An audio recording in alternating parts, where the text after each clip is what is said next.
My name is Tricia Dean, and this is me. I found a small lump in my right breast in 2014. I was 33 years old. I guess I was in denial or just didn't want to face the possibilities that came with finding the lump, so I ignored it for almost a year. I was living in East Tennessee, and by early fall of 2015, that lump had grown into a golf ball-sized lump. I had just started working at a veterinary hospital, and I didn't yet have medical insurance. It took me nearly 2 months to get a referral for a mammogram. I had my mammogram, and when I finally received my results, I was diagnosed with breast cancer. My medical team wanted me to have a double mastectomy, followed by 5 months of weekly chemo and 10 years of tamoxifen. After receiving my diagnosis, my best friend passed away from a rare genetic disease. I hit an all-time low. I suffered from insomnia, sleep deprivation, panic, paranoia, fear, extreme anxiety, and depression. I couldn't sleep from fear that I would die while sleeping. I felt as though I had just been handed a death sentence. The thought of death and dying consumed me. But most of all, I was afraid I had missed my opportunity to be a mom.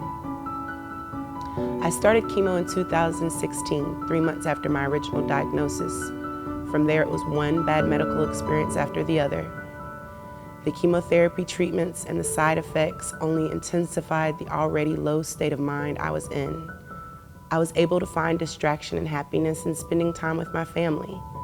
My younger cousin had just had a baby girl named Janiyah. As my cousin was struggling with her own personal problems, I began to spend more and more time with this bundle of joy. Before I realized it, Janiyah had become the center of my life. By the time she was 8 months old, she was living with me full-time and barely ever saw her birth parents. We were living with little to no income outside of the money I earned pet sitting and housekeeping. And this was not enough to afford rent or a car payment. Shortly after, my car was repossessed. Sometimes I had to walk to chemo treatments with Janiyah in tow.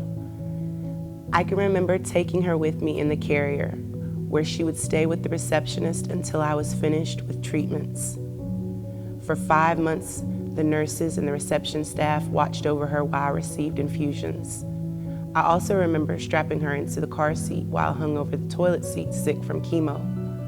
Through it all, she was by my side, but we went through it all together and almost completely alone.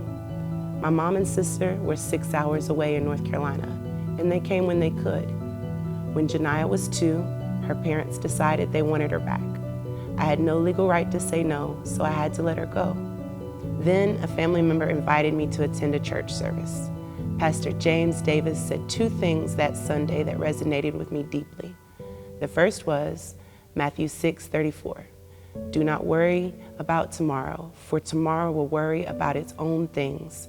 Sufficient for the day is its own troubles. And then he said, God sees you as a new creation, and you must see yourself as he sees you, a winner, mighty, worthy, and loved. It was time to get up and fight. Almost a year to the day, Janiyah came back to me.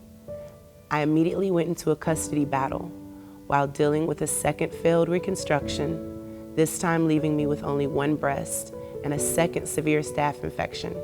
I was determined to stay strong. I could hear my grandfather say, and reminding me, I was a giant who came from a giant who came from a giant. The only thing that could stop me from anything was myself. At that point, I was granted full guardianship of Janiyah. Before leaving Tennessee, I found another lump in my right breast. Numerous times I talked to my surgical oncologist, and she said it was nothing, only scar tissue, and not to worry. But I was worried. At the same time, my father died. At that point, I decided it was time to go home. I was headed back to North Carolina. After 2 failed surgeries, I just wanted to be normal again. I had gone almost a year with only having one breast due to the failed reconstruction. But before this could happen, my new medical team at UNC wanted a closer look at the scar tissue, and I thank God they did. 4 years after my original diagnosis, I received a second diagnosis. This time, I would do 15 weeks of chemo, 6.5 weeks of daily radiation, and I wouldn't be alone.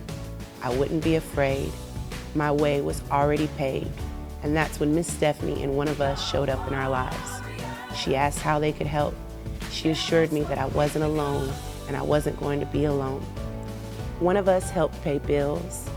They helped us with security deposits when we finally found a place of our own. They helped us with gas cards, pre-cooked meals. But aside from financial assistance, and most importantly, is the emotional support I received from one of us. I've had moments of sadness and struggle, and every time I found myself beginning to spiral down, the One of Us team has been right there to guide me back. If I needed someone to hold my hand, there they were. I found myself overwhelmed, taking on too much with pet sitting, dog walking to make ends meet. Online school and homework with a kindergartner was going to put me over the edge. Even making meals was like climbing mountains while taking weekly chemo and radiation. There was an instant where I had reached a breaking point, and Miss Stephanie reminded me that needing help isn't a weakness and taking help isn't a crutch. It's okay to need help. And that's exactly what One of Us did for me and Janiyah. I had forgotten that it takes a village, and the support I needed was right there. All I had to do was reach out and accept the love. I'm forever grateful for the love and the emotional support and financial assistance and guidance that I received through One of Us. Thank you for allowing me to share my story. Without One of Us, my story would have been very different, and possibly with a very different outcome. Thank you for helping our story continue. Thank you for One of Us. This is me.